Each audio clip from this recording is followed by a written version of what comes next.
quick recap to what we had in our previous session. We saw how when we know something that we've already not known previously, how our most of us have an immediate response of getting offensive or getting defensive about that. But there are a few souls who try to learn more, or try to enlighten themselves.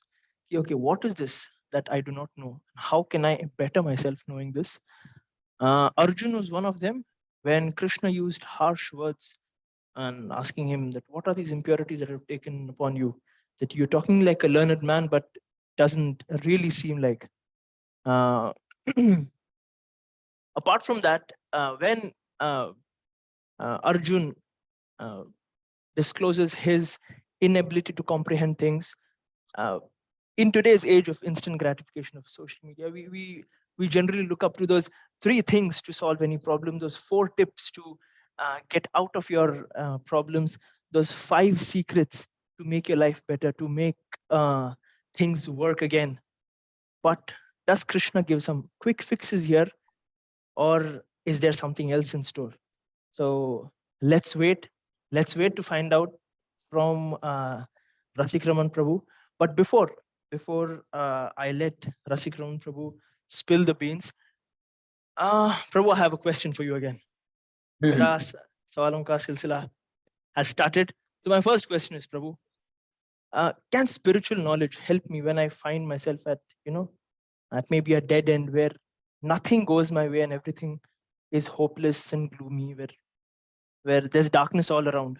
Can spirituality really be that beacon of light? Should I look up to that as something, as something that shows me the path?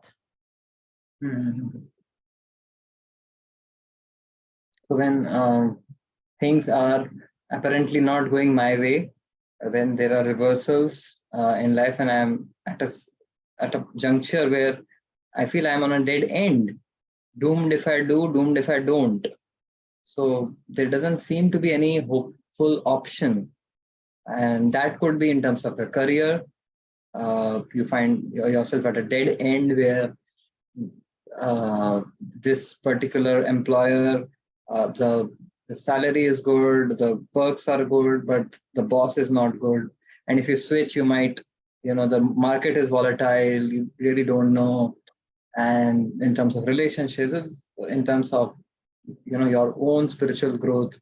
So there are certain stages in life where you could feel like being at a dead end, at a juncture of midlife crisis, where things don't seem to work out. So can spirituality help us? So now, when you are in such a situation where you feel I cannot change the situation, and yes, that's true for many situations. You cannot really change the situation. You cannot change people. You cannot change the circumstances. But there is one thing which is still in our control, and that is the way we look at the situation. When you change the way you look at things, the things you look at change. So Krishna did that. Don't change the scenery, change your spectacle. So the scenery, what's visible, you can't change the scenery, but the spectacle by which I look at the particular scene, that can change. And there is some research which has also been done, which shows that how this adjustment of how we look at things, if we adapt that, we can actually come out of a lot of emotional flux. So there was an experiment done by James Cross on emotional regulation. So what they did, they showed an emotional movie to 2 sets of groups, and it was really tearing the heart. The protagonist is going through a lot of terrible circumstances in life, difficulties, challenges, and ultimately dies, is killed. And to the first controlled group, they said that you should not spill tears, you should not cry. That's it. Don't cry, don't express any stage of the movie, don't express your happiness, joy, and don't express your sorrow. Just watch it. So the first control group, they found it very difficult to curtail their tears going through this movie, and somehow with great difficulty they were just trying to curtail themselves. They found it very difficult. To the second control group, they gave an kind of addendum, like before they asked them to watch the movie, they gave them a piece of information. They said, by the way, the protagonist whom you are going to see is a terrorist, and this is his past. So, and when this kind of a pre-information was given, they kind of went through the scenes. Okay, so because they had a particular impression of the person, and so for them it was not very difficult, like, to curtail their emotions. Some of them even didn't feel emotions, and some were told, okay, this is a dream. All of this the protagonist is seeing in his dream. So when they changed the way they looked at things, the things they looked at for them changed. So Gita exactly does that. Spirituality exactly does that. And the juncture at which we are in the Bhagavad Gita is exactly doing that. When Arjuna is asking a practical question about whether I should fight or not, why do you think Krishna starts? He completely circumvents the question about killing of the relatives, about the kingdom and all the contention, and Krishna directly goes to knowledge of the soul. Why do you think Krishna does that? Why do you think Krishna speaks about Natto evaham natu nasham natto neme janadipa? Why does he speak that all of these things in front of you, yourself, and we are all spiritual beings? Why does he speak about dehinosmin yatha dehe, that the bodies, they are fleshy clothes that the soul is wearing? So Krishna has a point to make here. He wants to change the way Arjuna is looking at the situation. The situation was the same and remained the same even after the Bhagavad Gita, but Arjuna's spectacle changed. He started identifying people not just on their bodily level, but also realizing that they are spiritual beings who are eternal, right? So therefore, Krishna changed the spectacle, and Arjuna, with the change of spectacle, rather than seeing the dead end, he started seeing eternal life. Dead end, eternal life, right? So that's what happens. And in 2.8, Arjuna said, Nahi prapashyami mamapanudyad yat shokam uchoshanam indriyanam. I don't see any way by which my shoka, my suffering, my lamentation can end. I'm on a dead end. And then what did Krishna say? Shocyananma sochastam. Arjuna is telling that there is no way my suffering lamentation can be alleviated. And Krishna is telling, Sochyananma sochastam, aap jiske liye chinta kar rahe ho, uske liye chinta karne ki avashyakta hi nahi hai. So why? Because you are lamenting for the body which is anyways dead, which is anyways not living. So first realize, who is it that you are lamenting for? So therefore Krishna changed the lens and put the lens of dehinosman yatha dehe, that we are spirit souls, and the reflection of the spiritual nature of the soul. It helps us appreciate ourselves as eternal spirit souls, and that is a great indemnity, a great insurance. Ultimately, at the end of the day, whatever happens, my core spiritual nature is not going to be violated. So it's just a transient change to my external body, which is clothes. Ultimately, no one can take anything from me, the spirit soul. No one can add anything to it. So that's a great game changer. So when people are going through these sinusoidal curves of life, ups and downs, or they may feel it's a dead end, but then we should have a bird's eye view. Okay, this is just a chapter in the book of my life. And that chapter has a certain situation. It's not a dead end. I belong to an eternal life. What do you say, Jai Kishan? Prabhu, now that you said a bird's eye view, it quite resonates with what you mentioned in your previous session, where you said the Gita is not about silence, violence, but it's about transcendence, where you take a bird's eye view of the larger picture in life. And as you just said, spirit soul, you came out with the topic of spirit soul. Prabhu, बचपन में एक serial हुआ करता था आत्मा, वो 9-10 बजे के बाद ही आता था रात को. And there was a thrill to watch that, Atma. It was always identified with something horror, कोई भूत प्रेत, and एक थ्रिल होता था वो देखने. and मम्मी चिल्लाती थी कि नहीं, it's time to go to bed. फिर तुम्हें रात को अलग अलग सपने आते हैं, etc etc. Don't watch all these horror serials. What is Atma, Prabhu? Can you please guide our viewers? What is the Atma? Is it something like a ghost that is normally, it's that normal connotation is given? Is it light? What is it? That was a scary serial. Like, thank God we didn't have cable TV at home, but there was a lot of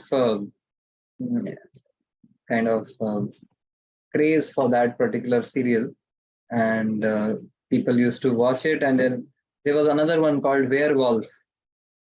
Oh, yeah, right. So मैंने कुछ ही episode अपने दोस्तों के घर पे देखे, and then there is some sort of hook also there with all of these serials, because these are all rasas, and we derive some pleasure from any of these rasas, the 12 rasas. That's a different subject. But coming to the point of Atma, it's kind of a misidentification there, that Atma ko ghost se connect kiya. So what Krishna says in the 7th chapter of the Gita, Bhumira Puranuru Vayu Khammano Buddhi Revcha Ahankar Ityame Bhinna Prakriti Ashtada, that there are these 5 gross elements and the 3 subtle elements, which constitute the 8 layers, which are 8 layers. Like if you are wearing on a very cold day in winter, if you are up there in the Siachen or in the mountains, you are wearing 8 layers of dress. So you have inners, and you have your shirt, and then you have jackets, and so on and so forth. So the soul, our real identity, is wearing 8 layers of clothes. 1 is gross, 5, the earth, water, fire, air, ether, they constitute the gross layers, and 3 constitute the subtler, which is the mind, intelligence, and the ego. So that's so these 2 types of clothes, the gross and the subtle, they comprise the clothes. So even our we say I hand, we don't say I hand, we say my hand. We don't say we say my eye, we don't say I. Okay. People say iPhone, but it is my iPhone, not iPhone. That's grammatically wrong. Although people are so much indoctrinated that iPhone, therefore I am. But all of these things are possessions. Even our bodies are a possession. So even our subtle body, which is the mind, intelligence, and the ego, is a possession of the soul. The soul possesses the mind. And just like the body changes from, as Krishna says, Dehino asmin yatha dehe kaumaram yavanam jara tha dehantara prapti dhiras tatrina muyati. That we see that our body transforms from childhood to youth to old age. The body changes, but we remain the same person. So similarly, our emotions are also transient. We feel happy and enthused someday, we feel sad someday. So we are not our emotions. We hold those emotions. Right? We are not our thoughts. We hold those thoughts, possess those thoughts. So that's the understanding. And now, as far as the ghost who haunt and all of those things are concerned, so ghost is a particular entity who is stripped off of his gross body but still has his subtle body. So we all have a gross and a subtle body, but due to certain sinful acts, or due to maybe suicide or other things, the soul may not be given another body immediately, because they were supposed to pass a given stipulated amount of time in the previous body, but they might have been a suicide or some accident or something, and then the person is, for the intermediate period, they stay in the subtle body without the gross body, and that's what a ghost is. And then the ghosts, that's not a very pleasing existence, because you have desires, but you cannot express your desires, you cannot fulfill your desires. So therefore there are ghosts who haunt. But anyhow, we can chant Hare Krishna, Krishna Krishna, Hare Hare, Hare Ram, Ram Ram, Hare Hare, to liberate those who are in such a condition, such a difficult condition, because that's the only thing which can help them. You cannot give them food. People talk of philanthropy.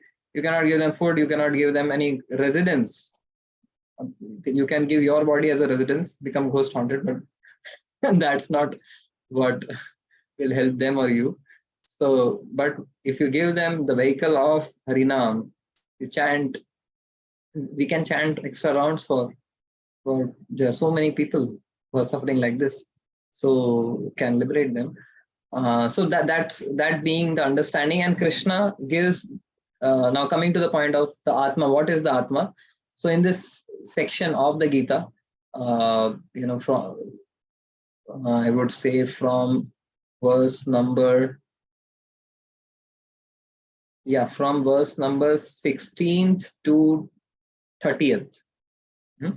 This entire section of the Gita from the 16th to 30th, it talks about the science of the soul. And primarily, some of the characteristics of the soul which Krishna speaks is, the soul is eternal, as we saw, Dehinosmin Yatha Dehe. Then Avinashi tu tadviddhi, Yena sarvam idam tatam. Avinashi, it cannot be destroyed.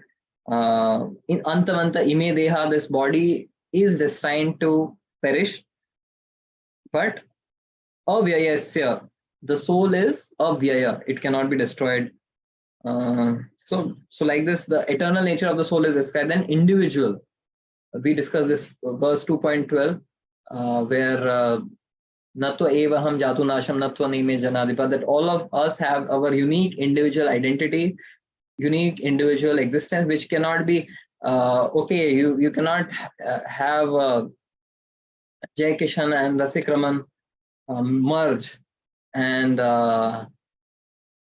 become Jai Rasik.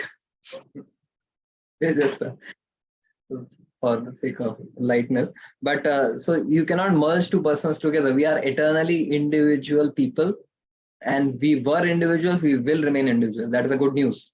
We'll always maintain our individuality and our personality.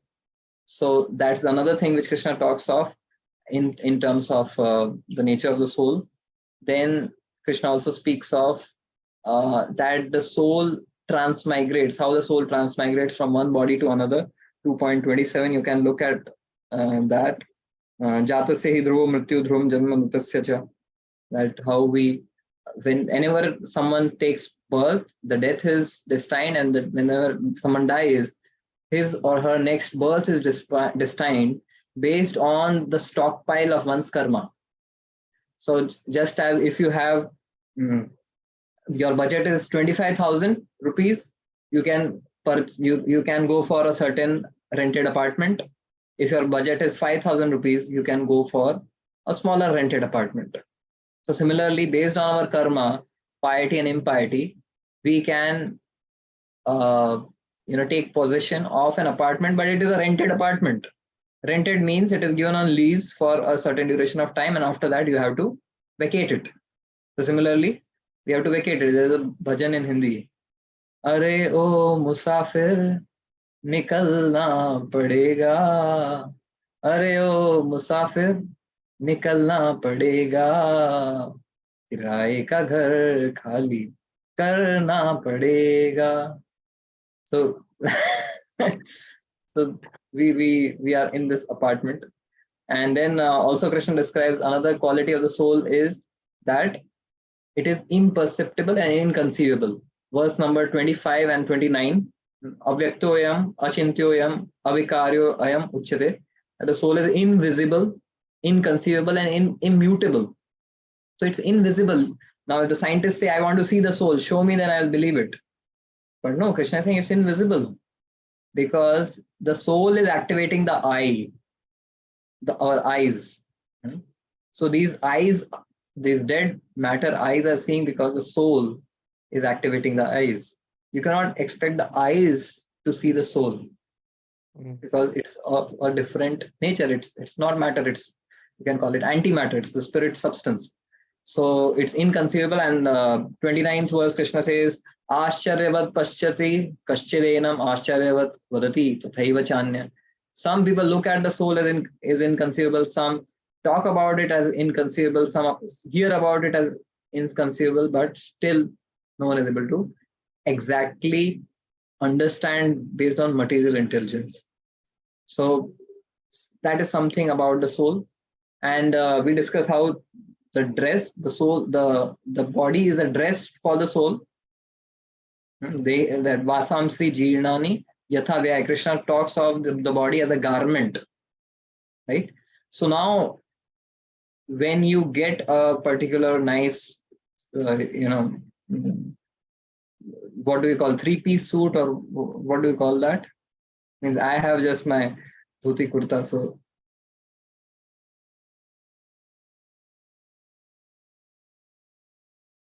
you're not audible. You are on mute.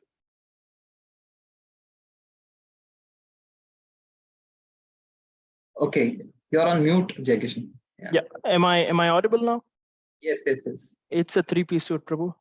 A Okay. tuxedo, a three-piece suit. Correct. Oh my God. So you ask a tailor to make a three-piece suit for you, a tuxedo suit for you. The suit is now the tailor. What does the tailor do? आपका माप लेते हैं ना, and accordingly they make. So you have a form, and therefore the suit has a particular form to match your particular dimensions. So similarly, the spirit soul has this garment called the body. So the soul also has form, and that's why this garment, the body, also has a form. We are not formless beings. We have a spiritual form, and this is a material dress which the soul has worn. So these are some of the concepts about soul. Now, would you say that वो आत्मा serial आत्मा की बात करता था कि आत्मा का खात्मा करता था? Prabhu, you very nicely gave a sneak peek into the fascinating world of occult sciences. But of course, that's another topic. That's a topic for another day.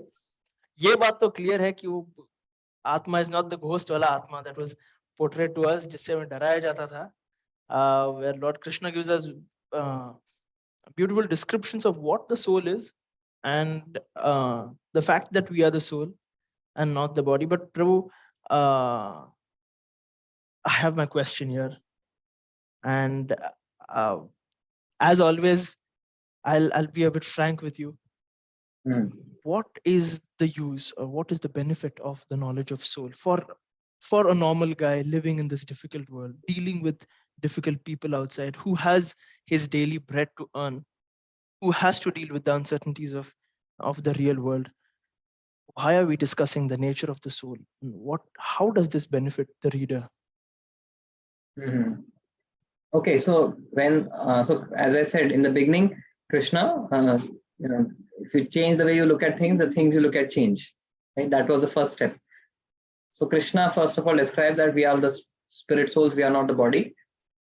And then he also gives a practical process by which we can live on a spiritual platform.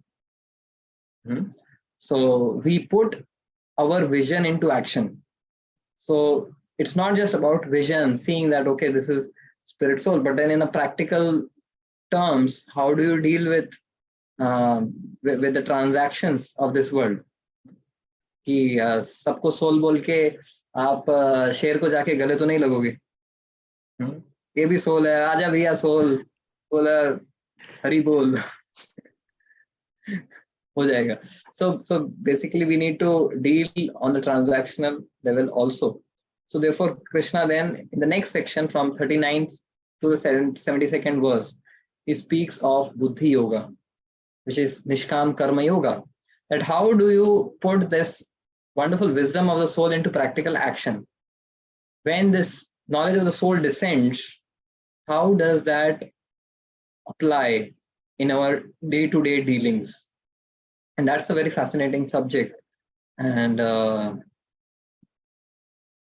Jaikishan, would you allow me again to use whiteboard? Oh yes, Prabhu, it's all yours. I was wondering, how didn't you use the whiteboard yet? Please. Yes, thank you, thank you.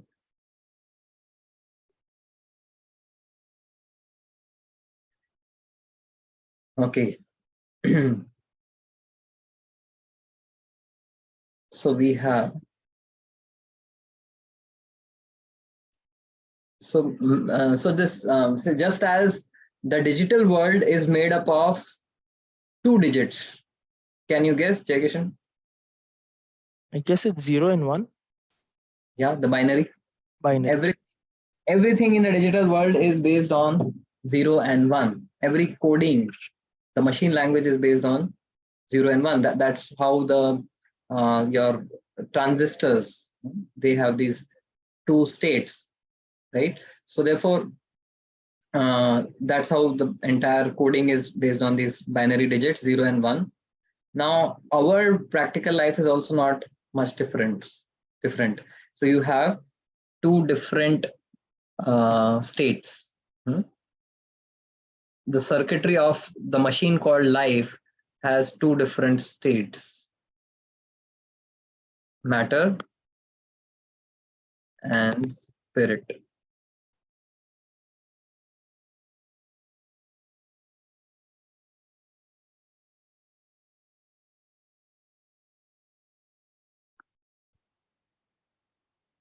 So let's do the 0 and 1.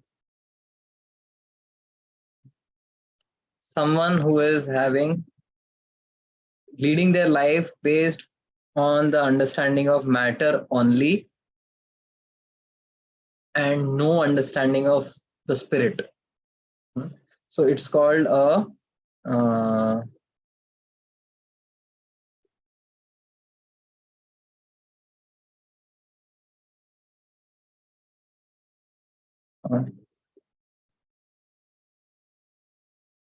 okay, let me. What's that?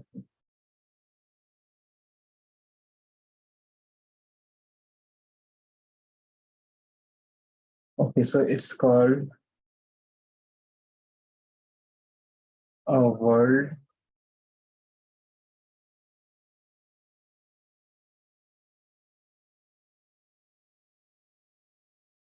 affirming mindset. So where you are just, your entire worldview is based on everything is matter.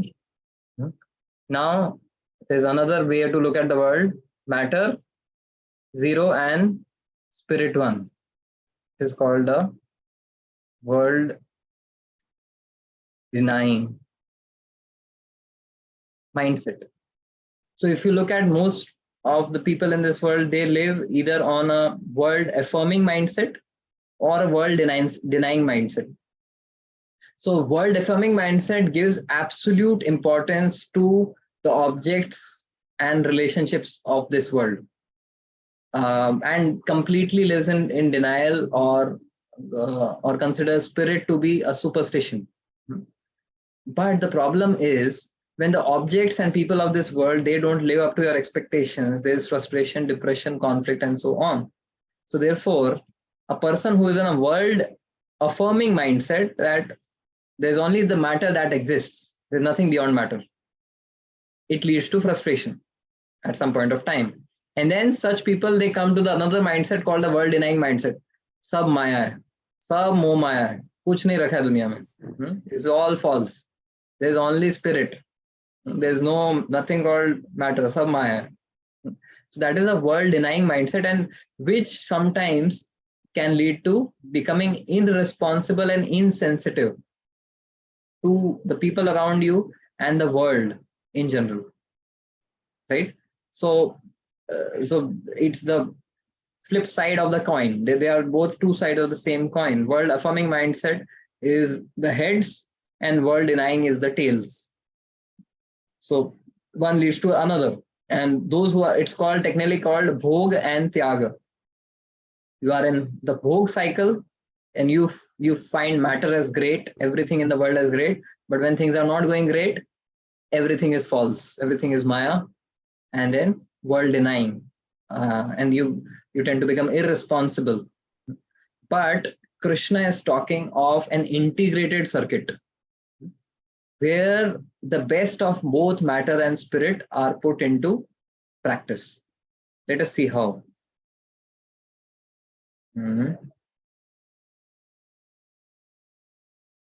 Okay, so let me make another truth table where you have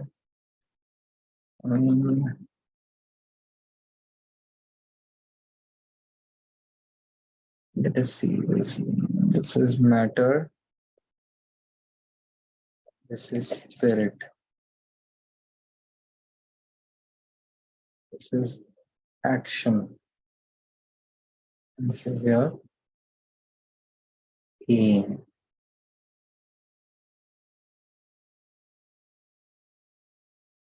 So here, what Krishna is suggesting is that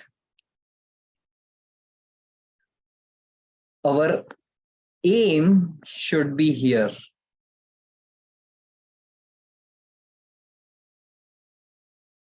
And our action, in the sense of, we are doing our duties. Whatever duties are there, we are fulfilling our duties on the worldly platform, on the transactional platform. So I'll call it transaction, and this is transcendental. Yeah. So basically, your head is in the sky and feet are on the ground. Your head is in the sky is that your aim is to attain the Supreme Lord, is to attain service to the Supreme Lord. But your feet are on the ground, which means you are engaging with the world. Your service to your connection with the Supreme is not based on mental speculation. Your connection with the Supreme is not just based on some hallucination. Okay, everything is Maya. It's an hallucination. You don't know what it is. You don't know what the spirit is. You don't know what the super soul is. So you are just hallucinating that everything is false. No. Your connection with the transcendental comes through the way you deal with the world of matter, the transactional reality. So you use the transactional to reach the transcendental. So that's what is called the world engaging mindset. You are neither affirming the world nor denying the world. You are engaging with the world for the sake of purifying your own existence. And that is what the Buddhi Yoga, Nishkam Karma Yoga is talking about. So Krishna at various places, the oft quoted verse, Karmanyev adhikaraste ma phaleshu kadachana. So that verse is hinting at this world engaging mindset. You have the right to do action, but you should not, your aim should, you have the right for action, but your aim should not be here. Karmanyev adhikaraste ma phaleshu. Phal matter, don't look at the fruits of your action in matter. Your aim should not be here. Your aim should be here. Right? So that is karmane vadikaraste ma phaleshu kadalchana. You have to have some goal, some aim, some purpose. But that purpose, goal, and aim is not material aggrandizement. That purpose, goal, aim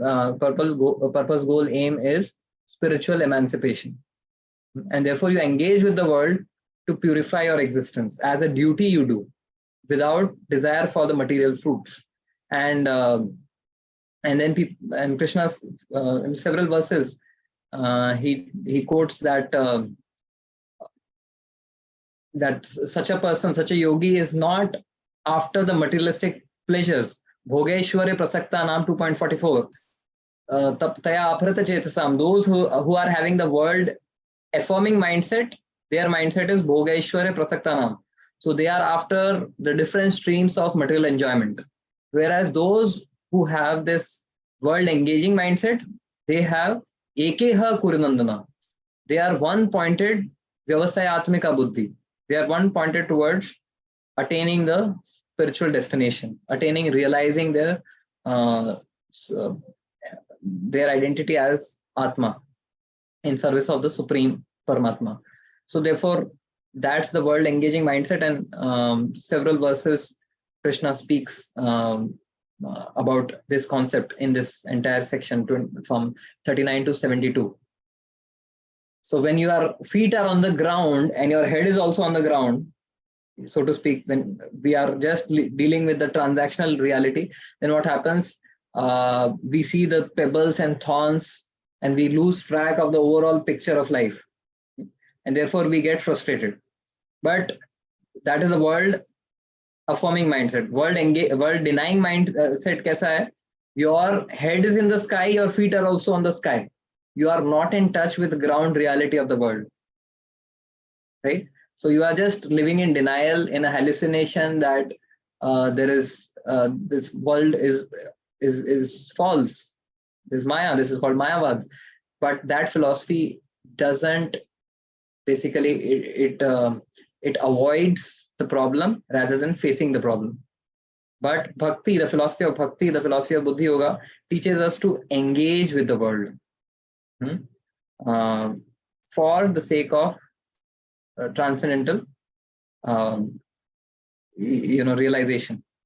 To do your duties to do your duties of varnashram, to do your duties, your spiritual duties of service to God in the spirit of detachment.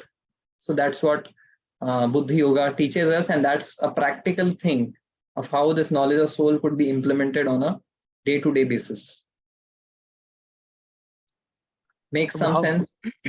How wonderfully this highlights the practical aspect of practicing spirituality, where quite often, I mean, there is a chance of using spirituality as a means to escape from the real world, and quite often those who practice spirituality, they're treated as escapists. This sort of accusation is quite common. Coming back to Prabhu, there is a mention, of course, this is somewhere I've read, that Vedas are superior to the Puranas and Itihasas. Yeah, Puranas and Itihasas, they constitute the part of literature that Srila Vedvyasa has written, and the Bhagavad Gita comes into the Itihasa section. So is it true that Vedas are superior to Puranas and Itihasas? Is there some sense to this? What is your take on this, Prabhu? Okay, so you have touched a very sensitive topic, but gratefully for us, Krishna has also touched on this topic in the second chapter of the Gita. Okay. So the 45th and 46th verse, I guess. Yeah. Traigunya Vishaya Veda Nishtraigunya Bhavajuna Nirdvandvo Nitya Sattvasto Niryoga Kshema Matvaman Yavanartha Udapane Sarvata Samplutodake Tavan Sarveshu Vedeshu Brahmanasya Vijanata. So Krishna is saying that the Vedas, they have certain sections of Karma Kand, which are there for fulfillment of fruitive desires. Dhanam Dehi, Janam Dehi, Putra Dehi, etc. So when people have such desires, so Vedas are called desire trees. They can give you anything. The Vedas have 3 sections: Karma Kanda, Jnana Kanda, and Upasana Kanda. So being the desired trees, it's like a supermarket. Any desire you have, any state of consciousness you have, Vedas have something to offer you. You won't go empty-handed once you enter the super mall of the Vedas. All sorts of products are available for you. So the Karma Kanda section is there, which talks about fulfilling your fruitive desires. But Krishna says that is fraught with that those fruitive desires, they make you selfish, and they are also fraught with frustration, because even when you go to the heavenly planets, considering that there may be more enjoyment there, ultimately when you are doing fruitive activities, you are looking for results for your personal selfish enjoyment. But Krishna wants us to get disengaged from this concept of selfish enjoyment, because that's ultimately not beneficial for us. And so therefore Krishna says that those sections of the Vedas which talk about Karma Kanda, so we should, they are there for a certain section of the society who are so pent up for selfish enjoyment that, okay, for them also the means are given through different yagyas. They are given means by appeasing the devatas, Indradev, Chandradev, etc. They can fulfill some of their material desires. But Krishna says, for someone who has grown up spiritually, it's not appropriate to just remain a tiny toddler in kindergarten. You need to grow up. Above the Karma Kanda is the Jnana Kanda. Jnana Kanda is, so it's again the same. The world denying mindset is Jnana Kanda, the world affirming mindset is Karma Kanda. But the Upasana Kanda is Bhakti, which is world engaging mindset. So Krishna says that one needs to come above from these world affirming and world denying, the Karma Kanda and the Jnana Kanda, and come to the state of Upasana or Bhakti Yoga. And that's where one can find fulfillment of one's heart. So now, given this preamble, you spoke about Vedas being superior to the Itihasas and Puranas. तो थोड़ा सा मुझे आपको एक technical classification देना पड़ेगा इस entire वैदिक वांग्मय का, बॉडी का. So should I proceed with that? Yes, Prabhu. Okay. So should I use, okay, let us again use Our very own whiteboard. yes.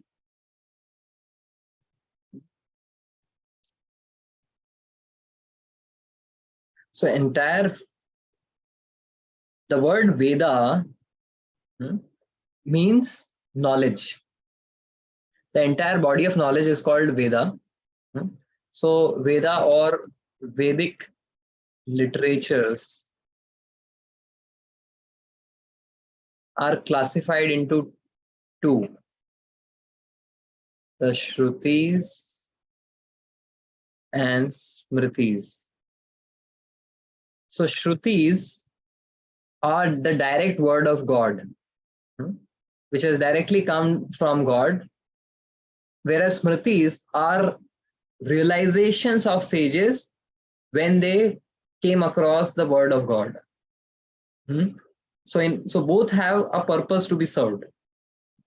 So Shrutis are like your terse axioms and theorems, and Smritis are case studies by which you can understand those Shrutis properly. Okay, so Shruti has again, Shruti, what are some of the Shruti literatures which come under the Shrutis? You will have the 4 Vedas, and these Vedas also include the Upanishads. The 4 Vedas are Rig, Sam, Yajur, and Atharva Ved. Right? So these are the 4 Vedas: Rig, Sam, Yajur, and Atharva Ved. And all of these, each of these Vedas have 4 divisions: the Brahmanas, the Samhitas, the Brahmanas, the Aranyakas, and Upanishads. So these are the 4 sections of the Vedas: the Samhitas, the Brahmanas, the Aranyakas, and Upanishads. So the Samhitas and Brahmanas, these two, they talk primarily of Karma Kanda, and Aranyakas and Upanishads, they talk primarily of Jnana Kanda. Right? And then the Shrutis also consist of what is called the Vedanta Sutra. So there is Madhvacharya, Shripad Madhvacharya, he says that each that the Vedas Adi Antyecha Madhyecha Harir Sarvatra Giyate, that in the beginning, middle, and end, everywhere, the whole purpose of the Vedas is to highlight the Supreme Lord, Hari. And that's what Krishna also says in the Gita, Vedaischa Sarver Aham Eva Vedyo. All the Vedas are supposed to be known to know me. Vedanta Krit, I am the creator of the Vedanta. Vedavid Eva Chaham, I am the knower of all the Vedas. So all the purpose of all of these Vedas is to know the Supreme Lord, Hari, Krishna. But all these Vedas are catering to so many different types of audiences, the Karma Kandis, the Jnana Kandis, that the main essence of it, that is Hari, is kind of amongst the lakhs and millions of verses and texts. Sometimes you lose track of the essence. And so therefore, Vedanta Krit, Lord Krishna in the form of Vedavyas, he gave the Vedanta Sutra, which very in a focused way talks about Hari, the Supreme Lord, like basically the philosophical axioms. And natural commentary on the Vedanta Sutra is actually Srimad Bhagavatam. We'll discuss that. So these are the Shrutis. Now we come to the Smritis. So the Smriti section of the Vedas, it's comprised of the Puranas. The Puranas, there are the 18 Puranas, which basically the topmost of them is Srimad Bhagavatam, which is Samam Bonam, which Vyasdev wrote after compiling all the different Vedas. And it also consists of the Dharma Shastras such as the Manusmriti.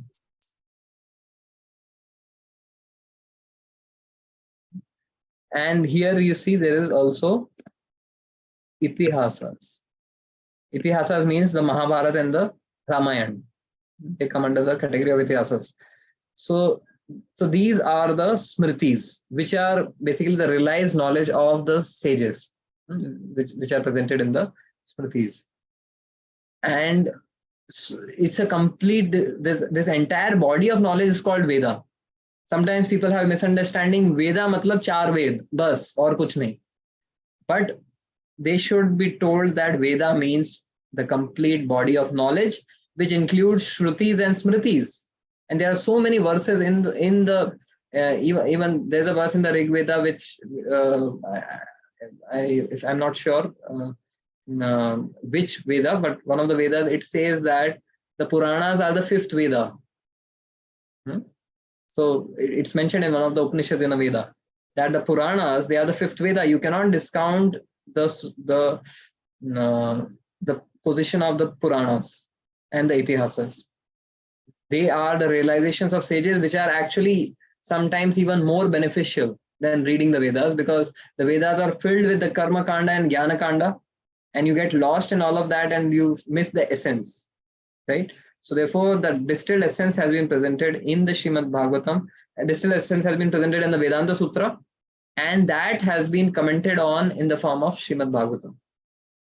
So this is the entire Vedic Vangamay, the entire body of Vedic knowledge. So when anyone says, okay, go only for the Puranas, discount the Vedas, no, that's not a right approach. Or someone says, oh, only the Vedas, 4 Vedas are important, all the Puranas, Itihasas, Mahabharata, this is all a later creation. This is also nonsense. That's what the Western Indologists, they say, that these Puranas and all are later interpolations and creations. But no, the Sampradayas, all the 4 Sampradayas and even the Shankara Sampradaya, they accept the Vedas in full. All of these Vedic topics. But there is a hierarchy that we need to understand. There is Karma Kanda, there is Jnana Kanda, and finally there is Upasana Kanda. The Karma Kanda is basically, we saw world affirming, Jnana Kanda world denying, and then Upasana is world engaging, Bhakti. So that's where I would place this understanding of these Vedic literatures, and there's a lot that we can learn from all of them, but we have limited life, time duration. And Krishna, who is the creator of all of these Vedas, he has spoken the Bhagavad Gita personally for all of us in the age of Kali. So for us, all the essence of the Vedas could be understood through the Bhagavad Gita, and that's what Krishna says in this verse 2.46, that all purposes served by a small well can at once be served by a great reservoir of water. Similarly, all the purposes of the Vedas can be served to one who knows the purpose behind them, the essence of the Vedas. And the essence of the Vedas, Krishna says, Vedesha sarver aham eva vedyo. The essence of the Vedas, the purpose of the Vedas is to know him. And the Bhagavad Gita is all about knowing the Supreme Lord and knowing our connection with him. So therefore, this is so we should not discount any particular section of the Vedas of the entire Vedic body as this is inferior, or this is kind of redundant. Everything has a purpose. Everything has an audience. The Karma Kanda also has an audience who are at that level where they cannot directly approach Jnana Kanda. So therefore, it's mentioned for them. But we should know the whole body is part of the Vedic Vangmay. Wow. Thank you, Prabhu. Thank you so much for explaining the whole the epistemology of the Vedic literatures. And really, thank you for that. It takes quite a lot of study and effort to bring everything into place, because at times the amount of literatures are so much, the distinction is so much that you tend to go haywire describing the whole thing. Thank you for that, Prabhu. And at this stage, I have a very quick question, an activity question for our members of the audience. What is this one habit that each one of you would like to inculcate if given a choice with immediate effect from tomorrow? I'll start. I want to wake up every morning without pressing the snooze button. Please, our users, use the chat box, feel free, and let me know that one habit, at least one habit. Let's keep it to only one habit this time that you all would like to inculcate in your lives right from tomorrow. जय किशन, ऐसा मतलब हर बार मुझे spot पे मत डाला करो. ये अच्छा किया आपने, आज सबको स्पॉट पे डाल दिया, तो ऐसे और क्वेश्चंस आप पूछा करो. I'm making you a little more comfortable for a change. Okay. Okay, let's get some interesting. I hope to see some very interesting answers. Okay. Devotional practices. Chant without being distracted by phone. I want to start jogging at 7 a.m. every morning. Wow. Okay.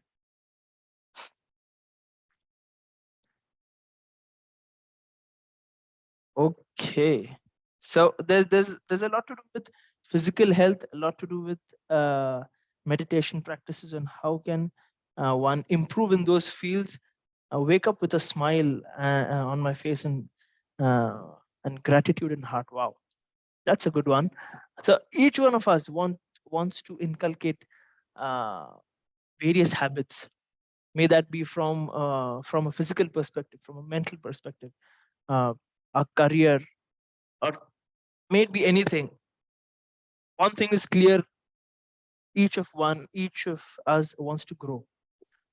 Prabhu, what does the Bhagavad Gita say, or what is the Bhagavad Gita's take on habit formation? तो वापस ले ही आए मेरे पास. I have to, Prabhu. Okay. So let me see how we can navigate this. So yes, when you see the last section of the second chapter, which is where Arjuna asked this question, Sthita pragyasya ka bhasha samadhistasya keshava sthitadi kim prabhasheta kimasita vrajeta kim. Sthita pragya, someone who is steady in their intelligence, steady in their habits. How does such a person speak? How does such a person sit? And how does such a person walk? So this is a cryptic question he asks. And thanks to the acharyas, they reveal the meaning of these questions. So when Arjuna asks, Kim Asita, how does the Sthita Pragya sit? It means that how does the Sthita Pragya suppress or control one's senses? Not suppress, but controls one's senses. And how does the Sthita Pragya act, basically, or walk? That is, how does one engage his or her senses? So how does one control one's senses, restrain one's senses? That is, how do we sit? How does a Sthita Pragya sit tight? And how does a Sthita Pragya walk? Is basically, how does a Sthita Pragya engages with the world or does one's duty? So that is, I would say, what the habits are all about.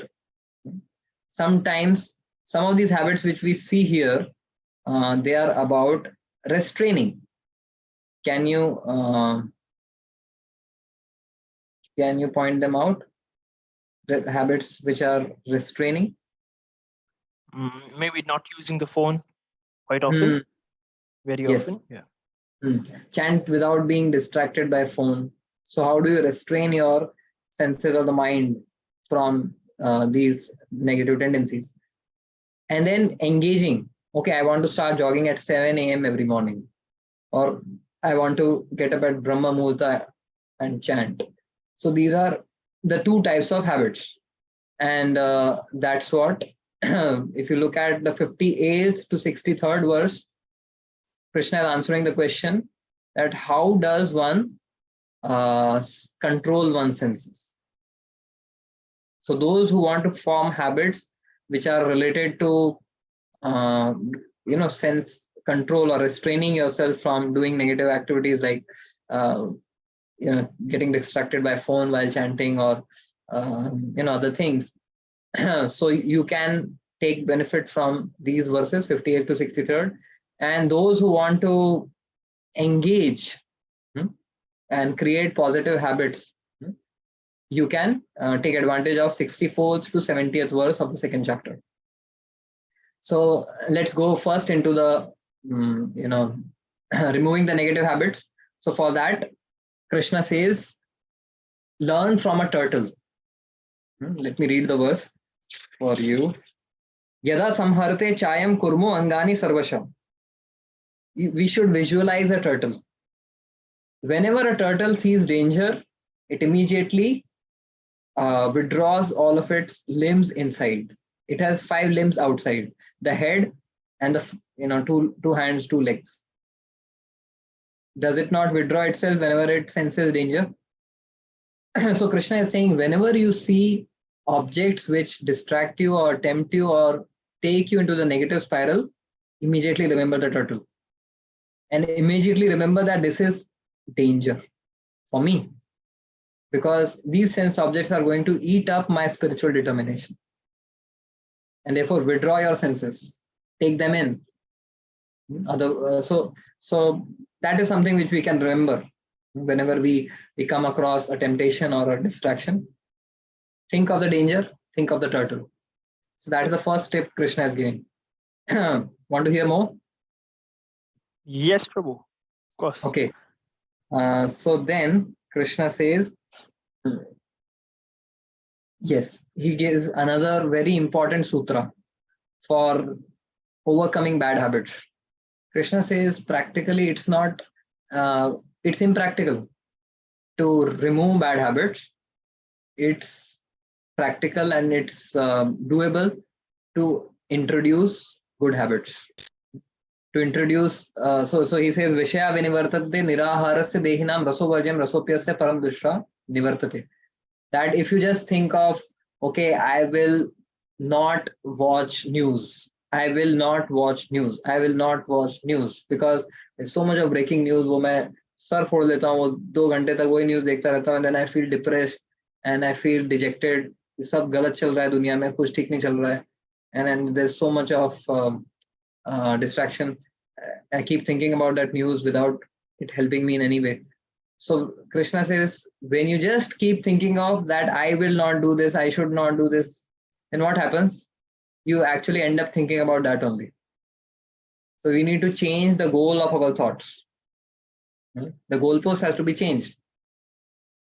Krishna says you should have a higher purpose. A higher taste should capture your imagination. A higher aim should capture your imagination and purpose. So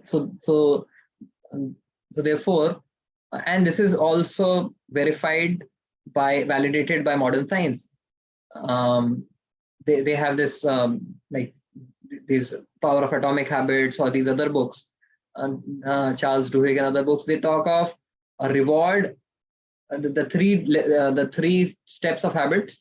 First is a trigger, then a reward, then a routine, and then a reward. So they say that replace your bad routine with a good routine. So if you are addicted to news, then you should have a higher taste. So why do you watch news? Because it stimulates your mind. Is there a way by which you could stimulate your mind without the negative effects of news? Maybe you could read some history. You could have some Prabhupada Leelamrit, which is news of what Prabhupada did when he came to this, like how he created this movement. So there's a lot of stuff which can nourish us rather than draining us. So replace the bad stuff, bad routines with the good routines. So that is another tip which Krishna has given us. Now off to the third tip which Krishna has given us, where he talks about the process by which these negative habits, they take root in our lives. ध्यायतो विषयां पुंसा संगतेषु पजायते संग संजायते कामा कामा क्रोधा विजायते. So he describes the entire process, how these habits take root in our lives. So they all begin with contemplation. First there's dhyato. First of all, we invite these negative, vicious habits in our life. It is we who actually open the floodgates. And then once you open the floodgates, things no longer remain in your control. So dhyayato vishayam pumsa. If we are loose and try to allow the distractions to come in our life, then what happens? Sangha, you develop attachment, and attachment develops into addiction. Sangha sanjayate kama. Kama is addiction. When you become addicted, you become dependent on that substance or on a certain thing or person or whatever, right? So that leads to addiction. And what does addiction lead to? Anger. Why? When your addiction is not fulfilled, when you don't get the object of your addiction, it leads to anger. Kama sanjaya, like kama krodha vijayate. It leads to krodha. And what happens with krodha? Smriti bhramshad. You forget what is good and what is bad, and you end up doing something which you regret for the rest of your life. So Krishna says this is the entire cycle of destruction, but it all begins with contemplation. So we should catch ourselves when we are unnecessarily contemplating or allowing these temptations or distractions to enter our mind space. So these are the 3 tips which Krishna has given us for getting rid of bad habits. Isn't it wonderful, Jai Kishan, that Yes, Prabhu. that such profound knowledge about habits has which now people are writing so many books about. Krishna gave all of that packed together in 3 verses. Writing hundreds of pages, but just Krishna presented it concisely in 3 verses. And what you spoke about rage, you tend to forget everything in a fit of rage. How often do we see people committing the heinous of crimes in a fit of rage and then regretting them for the rest of their lives? But started with temptation. Yes, true, Prabhu. Okay, coming to the next. So some of us had presented habits or want to cultivate habits which are good habits, desirable habits. So does Krishna speak something about that? So yes, in the next section, as we are seeing from the 64th to the 70th, Krishna speaks about that. He says,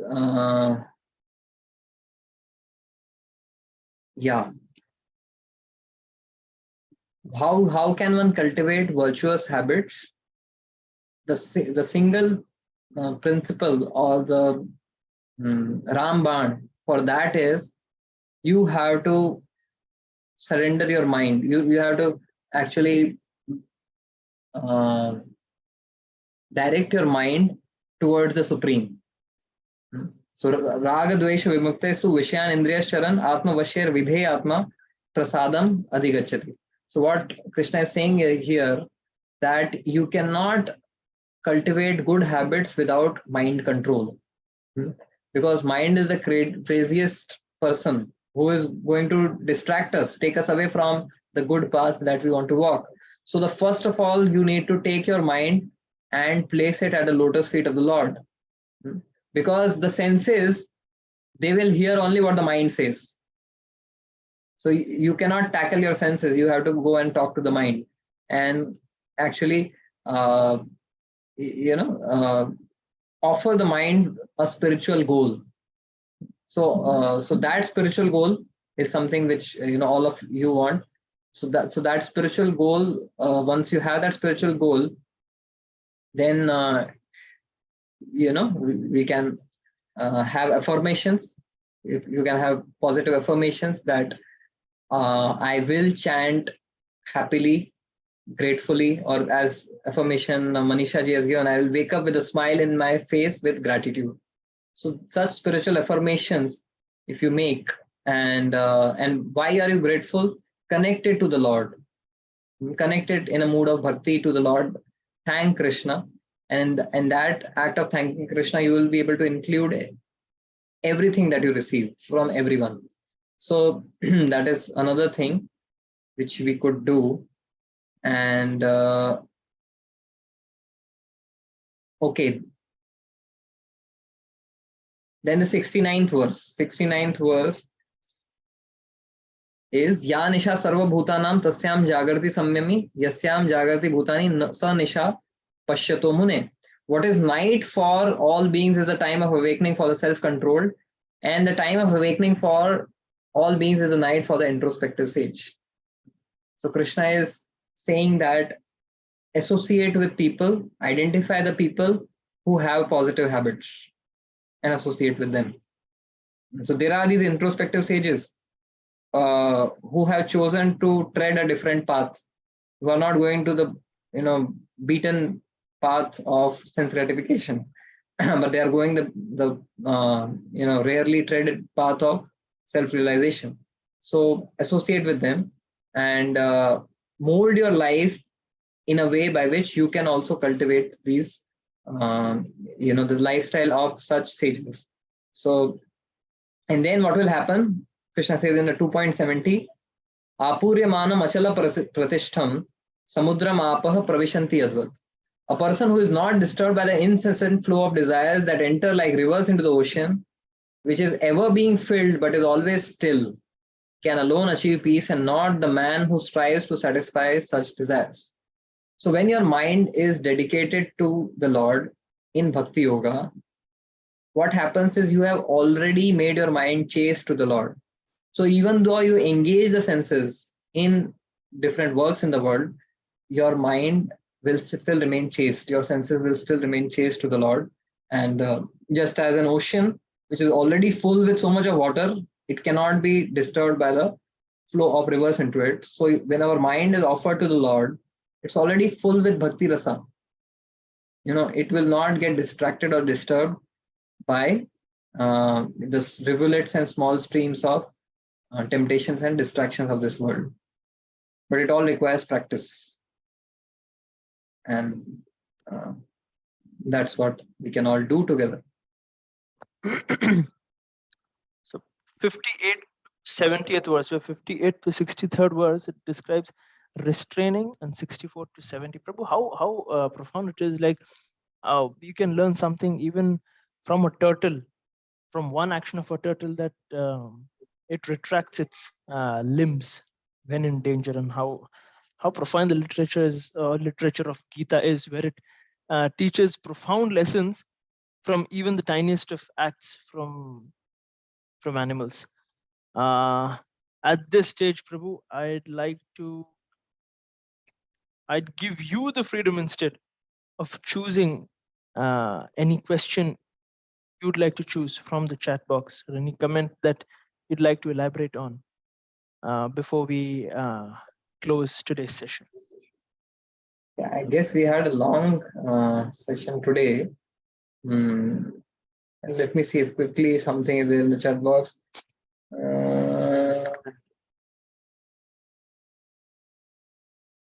Okay, Virendra ji has asked this question. Does our next birth decided not only by our karma, but also Jiva's free will and desires that come at the time of death? So karma and swabhav. So both of these things, they determine the next body that we receive based on the activities that we have done and the consciousness that we have at the last moment of death. So both of them, they accumulate to give us the next body, which is suitable for fulfilling our cumulative desires, and it is also as per our purchasing capacity, purchasing power, our karma. So at the time of death, we may have desire to be Indra, to be the king of heavens.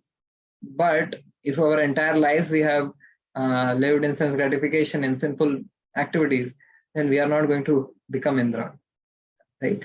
So it's both your karma and your desires together, and the entire karmic system of the Lord, orchestrated by Dharmaraj, Yamaraj, is foolproof. No one can fool it. They will see what is your karma, what is your swabhav, and accordingly give you the best fit. So we talked about the clothes, and we talked about the tailor.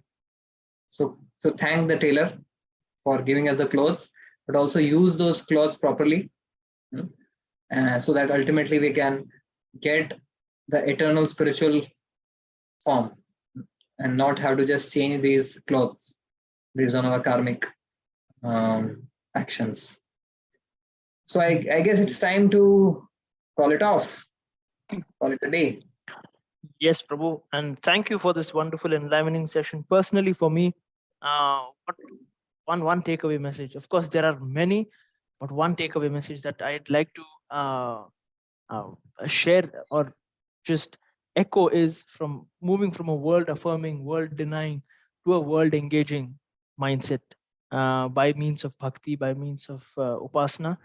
Thank you, Prabhu. Thank you for this wonderful session of how you described right from the Vedas, the details, and how could we better our lives through habit formation, through positive habit formation. Thank you once again, Prabhu. Thank you so much. Thank you, Jaikishan. Thank you. Thank you, all our viewers, for one small question. How does a false ego build in the jiva? It is due to the illusory energy of Maya. Virendra ji, it's time to close now, and as we said, we will have time for questions in the future sessions. Also, what we are doing is just questions and answers. So questions will be taken up, but we need to also respect the time of everyone. who has joined. So we will continue next week. Hare Krishna. Srila Prabhupada ki jai. Jai.